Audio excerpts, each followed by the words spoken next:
দর্শক মণ্ডলী, আমরা অবস্থান করছি সিলেট জেলার শাহপরান থানার বিআইডিসি সংলগ্ন আলবারাকা আবাসিক এলাকায় অবস্থিত উম্মুল কুরা মাদ্রাসায়। উম্মুল কুরা মাদ্রাসা সিলেটের অন্যতম কোরআন এবং সহি সুন্নাহ ভিত্তিক প্রতিষ্ঠান, যেখানে শিরক এবং বেদাতমুক্তভাবে পরিচালিত হয়ে থাকে এই প্রতিষ্ঠানটি। সেই প্রতিষ্ঠানের আমরা মসজিদের ৩য় তলায় অবস্থান করছি। এই মসজিদের ৩য় তলার কাজ অত্যন্ত জরুরি। আমাদের স্থান সংকুলন না হওয়ার কারণে আমাদের ৩য় তলার কাজটি অত্যন্ত জরুরি ভিত্তিতে করা প্রয়োজন।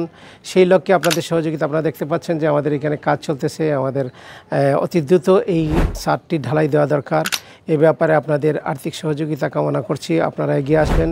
সহযোগিতার মাধ্যমে আমাদের ছাদ ঢালাই সহ, আমাদের দরজা জানালা সহ দেওয়ালের অনেকগুলো কাজ এখানে প্রয়োজন রয়েছে এবং আমরা জরুরি হয়ে পড়েছে এই ফ্লোরের কাজ করা। তো আপনারা এই ব্যাপারে সহযোগিতা করবেন। ইতিমধ্যে যারা আমাদেরকে বিভিন্নভাবে সহযোগিতা করেছেন, আল্লাহ সুবহানাহু ওয়া তাআলা প্রত্যেককে উত্তম প্রতিদান দান করুন। আমাদেরকে কোরআন এবং সুন্নাহ অনুযায়ী জীবনযাপন করার তৌফিক দান করুন। আমাদেরকে এই প্রত্যেকটি ভালো কাজে, বিশেষ করে সহিহ সুন্নাহর এই প্রতিষ্ঠানকে এগিয়ে নেওয়ার ক্ষেত্রে আমাদের দানের হাতকে যেন আমরা প্রসারিত করি, আমাদের প্রত্যেকেই যেন এতে অংশগ্রহণ করি। আল্লাহ সুবহানাহু ওয়া তাআলা আমাদের এই প্রচেষ্টাকে কবুল করুন। আল্লাহ সুবহানাহু ওয়া তাআলা এই প্রতিষ্ঠানকে উত্তরোত্তর সমৃদ্ধি দান করুন। জাযাকুমুল্লাহ খায়র।